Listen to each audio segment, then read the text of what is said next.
सारी पार्टियां कर रही हैं। लालू यादव जी ने अपने बेटे को दिया, मुलायम सिंह यादव जी ने अपने बेटे को दिया, देवेगौड़ा जी ने अपने बेटे को दिया। कांग्रेस में तो परंपरा चल ही रही थी, तो कई पार्टियों में है। तो अगर बहन जी ने किया तो मैं व्यक्तिगत तौर पर इस मुद्दे पर कभी कुछ नहीं बोलता हूं। उत्तराधिकारी बनाया, अच्छी बात है, और मेरी कामना है कि वो पार्टी के लिए कुछ अच्छा करें आकाश आनंद। लेकिन जो चुनाव लड़ाने वाली खबर है, ज़रा सा मैं इससे असहमत दिखता हूं। पार्टी हित में ये बेहतर नहीं होगा।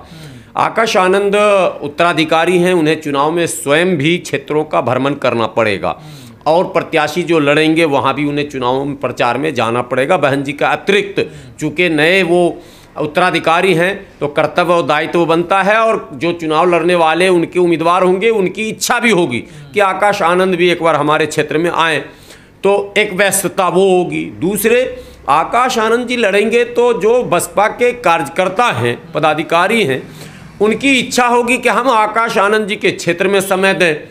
लोग, एक परंपरा है, राहुल गांधी, सोनिया गांधी जहां लड़ती हैं कांग्रेस के लोग, वहां ज़्यादा बड़ी तादाद में जाते हैं, चेहरा दिखाने का एक होड़ चलता है।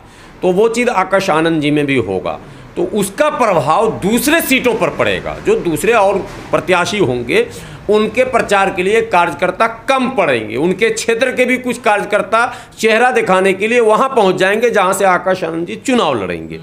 तो कहीं ना कहीं मैं समझता हूं पार्टी के लिए ये निर्णय मेरे से समझ से सही नहीं है। आकाश आनंद जी को चुनाव नहीं लड़ना चाहिए। आकाश आनंद जी को राज्यसभा जाना चाहिए। पहले अपने प्रत्याशियों को लड़ाएं, लोकसभा में अच्छा प्रदर्शन करें, लोकसभा में अपने उम्मीदवार जिताकर पहले भेजें, और पीछे से राज्यसभा में वो जाएं। पार्टी चलाने वाले अक्सर नेताओं को चुनाव लड़ने से बचना चाहिए और राज्यसभा का मार्ग अपनाना चाहिए। उच्च सदन कहा भी जाता है, वो सम्मानित सीट है। लेकिन अगर बहन जी ने निर्णय लिया है तो बहन जी पार्टी के बारे में ज़्यादा बेहतर समझती हैं, तो हो सकता है उनका निर्णय कुछ सोच, कोई दूरगामी सोच इसके पीछे हो। आरोप लगते हैं ना कि बड़े नेता चुनाव नहीं लड़ते हैं, राज्यसभा चलाए जाते हैं। देखिए, ये आरोप की बात नहीं है, सच्चाई है कि बड़े नेता को चुनाव लड़ना ही नहीं चाहिए, लड़वाना चाहिए। भारत में मतदाताओं का जो मतलब मिजाज है, एक परंपरा है कि वो नेतृत्व के नाम पर वोट डालता है। जैसे लालू जी का दीवाना आरजेडी को डालता है, नीतीश कुमार जी का दीवाना जेडीयू को डालता है, सोनिया राहुल गांधी का दीवाना कांग्रेस को डालता है, मोदी जी का दीवाना भाजपा को डालता है, बहन जी का दीवाना बसपा को डालता है, मुलायम सिंह अखिलेश यादव के दीवाने सपा को डालते हैं। तो व्यक्ति विशेष के नाम पर वोट पड़ते हैं। तो जिस व्यक्ति विशेष के नाम पर वोट पड़ते हैं, उस व्यक्ति विशेष को जनता के बीच अधिक समय बिताना चाहिए, जनता से ज़्यादा संवाद करनी चाहिए, जनता के दुख सुख को नज़दीक जाकर सुनना चाहिए, और जनता के बीच अपने उम्मीदवारों के जिताने के लिए अपीलें करनी चाहिए।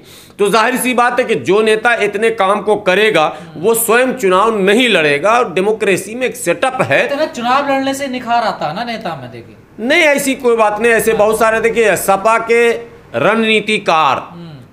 के रणनीतिकार प्रोफेसर राम गोपाल यादव हैं। असल लोग आज नहीं जान रहे, जब नेताजी जिंदा थे ना, मुलायम सिंह यादव, तब भी फैसले जो होते थे वो राम गोपाल यादव लेते थे। और आज आपको बता दूं, अखिलेश यादव के समय में भी फैसले जो भी होते हैं महत्वपूर्ण, वो अखिलेश नहीं लेते हैं, राम गोपाल यादव लेते हैं। और वो जो दूसरे चाचा हैं शिवपाल, उनको जो पार्टी से छोड़ना पड़ा वो राम गोपाल की वजह से। वो अखिलेश से नाराज नहीं थे, वो अपने भाई से ही नाराज थे कि निर्णय सारे वो अकेले लेते हैं, हमारी कोई भूमिका उसमें नहीं होती है। तो नाराज़गी वहीं से थी। अखिलेश ने तो बाद में मना लिया उस दूसरे चाचा को भी।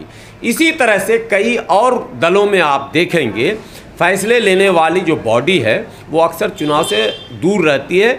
लेकिन बड़ी पार्टियों की बात बड़ी है, आप मोदी जी का उदाहरण देंगे या अमित शाह जी का, उनको तो 50 साल का विश्वास आएगा कार्यकर्ताओं में अगर ठीक है चुनाव लड़ते हैं तो। मैं ये नहीं कह रहा हूँ कि गलत है, मैंने अपना ओपिनियन दिया है। हो सकता है बहन जी ने बहुत कुछ सोचा हो, कई पहलुओं पर गौर किया हो, उसमें इंटरफेयर नहीं करना है। लेकिन चूँकि हमारी इच्छा रहती है कि बहुजन विचारधारा से जुड़े लोग अधिक संख्या में सदन में पहुँचें, जो संवैधानिक संकट है उससे निपटें, तो मैं आज भी चाहता हूं कि सपा से ज़्यादा कि बसपा से जीत कर आए सदन के अंदर, वो अपनी बात रखे, ये मेरी इच्छा है। तो इसलिए मैंने अपना ओपिनियन दे दिया, इसमें इफ़ बट की बात नहीं है। बहन जी ने अपना सोच समझ कर निर्णय लिया है, वो भी सिक्के के दोनों पहलू को देखी होंगी। उनको भी लगा होगा कि आकाश आनंद की परिपक्वता के लिए ज़रूरी है कि राजनीतिक परिपक्वता तभी आएगी जब चुनाव लड़ेगा और जनता के बीच गलियों में घूमेगा। जाहिर सी बात है, जब चुनाव कोई लड़ता है तो डोर टू डोर जाता है, तो घूमेगा, आम लोगों से मिलेगा, तो संपर्क बढ़ेगा। ये सब प्लानिंग होगी बहन जी की। हमेशा परिवारवाद के खिलाफ रहती थी और कहती थी भी, लेकिन आखिर क्या मजबूरी रही जो अपने भतीजे को ही कमान सौंपनी पड़े? कुछ तो है जिसकी पर्दादारी है। देखिए, एक तो पार्टी धन का मसला है।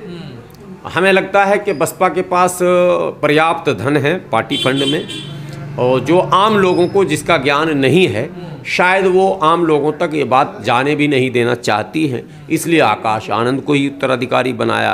एक ये पक्ष है। दूसरा, बहन जी के पास कोई तो आगे पीछे है नहीं, तो जो कुछ भी धन उपार्जन हुआ है उस धन को रखेगा कौन? तो अगर उत्तराधिकारी किसी को बना दिया जाएगा तो बहन जी का धन जो है वो पार्टी का धन माना जाएगा, और कोई दबंग अगर आ गया उत्तराधिकारी तो वो सारे धन को अपने कब्जे में कर लेगा। ये भी एक मजबूरी हो सकती है। कई और बातें होंगी। परिवारवाद के खिलाफ बोलने वाले जितने नेता हैं वो सब अब परिवारवाद की ओर बढ़ चुके हैं, और दलित और मुस्लिम या ओबीसी के राजनेताओं को देखें तो बहुत लंबी सूची है। सब अपने अपने नस्लों को आगे बढ़ा रहा है। जब ये कमान सौंपी गई, बहन जी ने कहा हमने कई लोगों पे विश्वास किया, सबसे धोखा ही मिला। ये बात भी दमदार है, लेकिन सिक्के का हमेशा दो पहलू होता है। बात भले ये दमदार है। देखिए, नसीमुद्दीन सिद्दीकी ने छोड़ दिया, आज नसीमुद्दीन सिद्दीकी कहाँ हैं पता नहीं। मतलब उनको खुद भी नहीं पता कि वो कहाँ हैं। कांग्रेस में हैं, लेकिन उनको खुद नहीं पता कि हम कहाँ। बसपा में थे, एक प्रभावशाली नेता थे। अगर बहन जी से जिस तरह की ट्यूनिंग थी, अगर वही संपर्क, वही संबंध रहता, वही विश्वास रहता, तो आज नंबर 2 के लीडरों में नसीमुद्दीन सिद्दीकी का नाम होता। इस तरह के कई नेता थे। आज राजभर जहाँ हैं कल बसपा में थे, मौर्या जी जहाँ हैं कल बसपा में थे। मौर्या जी कहाँ कहाँ नहीं चले गए, और क्या इनको सम्मान मिल रहा है। ठीक है, मंत्रिमंडल में ले लेना ये सम्मान नहीं है। मंत्रिमंडल में तो वो नाव खेवने वाले हमारे जो निषाद जी हैं उनको भी ले लिया भाजपा ने। मैं गया था लखनऊ उनके कार्यालय पे, मक्खी भी नहीं थी, मक्खी मच्छर भी भनभनाता तो कुछ हरकत में लोग रहते, बिल्कुल सन्नाटा। और सच्चाई ये है कि कोई नहीं पूछता है, बस समाज के लोग आ गए, उनका किसी का पुलिस का मैटर है, किसी का ज़मीन का मैटर है, किसी, बस वो उतना ही हल है। मास में कोई स्वीकार्यता नहीं है। यदि वो मतलब SC ST OBC के साथ मिलकर मोमेंट में रहते, अगर पार्टी बना भी लिया तो कोई बात नहीं, इस मोमेंट से जुड़ के तो प्रभाव रहता। अभी आप देखेंगे कि ओम प्रकाश राजभर जब बसपा में थे तब, फिर अपनी पार्टी बनाकर फिर सपा से गठबंधन किया तब, और आज फिर लौट के भाजपा में आ गए हैं तब। ज़रा उनका चेहरा देखिए, उनका हुलिया देखिए, उनके शब्दों की वाणी देखिए। समझिए ना, पहले ललका सांड को ऐसे करेंगे, तब पिलक्का सांड को पटक देंगे, तो योगी को बंसी बजवा देंगे, वो जो घंटी बजवा देंगे, क्या क्या नहीं बोलते थे। अब इनकी ज़ुबान कैसी बदली है और मुंह से बोली नहीं निकलती है। तो दल बदल लोग कर रहे हैं। कई नाम ऐसे हैं जो बसपा में बड़े कद्दावर थे, होते तो निर्णायक मंडली में होते, ऐसी बात नहीं। चुनाव से पहले इतना बड़ा फैसला लिया। पार्टी से असहमत लोगों से मेरी एक विनती रहती है कि पार्टी से असहमति का मतलब पार्टी छोड़ना नहीं है। पार्टी यदि आपका है और विचारधारा से आप जुड़े हैं तो पार्टी के मंच पर ही, पार्टी प्लेटफॉर्म पर ही आवाज़ उठाइए। अगर आपका निष्कासन होता है तो कहा जाएगा, जो दानिश अली का हुआ, दानिश अली का जो निष्कासन हुआ ही तो प्लेटफॉर्म पर कभी गए ही नहीं। लोगों ने कहा ऐसा मुसलमान को हटा दिया अपना पे। दानिश अली कभी बासपा बना ही नहीं, वो बासपाई बना ही नहीं जीवन में।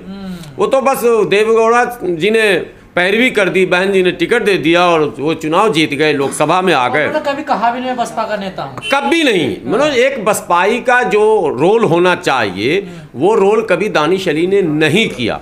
अब आप जी इमरान मसूद पर आ जाएंगे। इमरान मसूद के रग रग में कांग्रेस था। कांग्रेस से भागकर सपा में गए थे। मन में था कि सपा एमएलसी बनाएगी। सपा ने नहीं बनाया तो बसपा में गए थे। बसपा ने बनाया, बसपा ने प्रभारी बनाया, बसपा ने आपको रास्ता दिया। बसपा लोकसभा भी लड़ाती अगर रहते वो तो। मैं अभी एडवांस में कह रहा हूं कांग्रेस लोकसभा नहीं लड़ाएगी इमरान मसूद को। अच्छा। मैं कह रहा हूं एडवांस में, क्यों कह रहा हूं कि कांग्रेस की मजबूरी है, वो गठबंधन करेगी। ये कांग्रेस की मजबूरी है और गठबंधन में वो सीट कांग्रेस के खाते में नहीं आएगी तो इमरान मसूद कहां से लड़ेंगे चुनाव। तो ये लोग जो उछल कूद करने वाले नेता हैं, 10 दिन उस पार्टी में 10 दिन उस पार्टी में 1 साल उसमें, ये लोग अस्तित्वहीन हैं।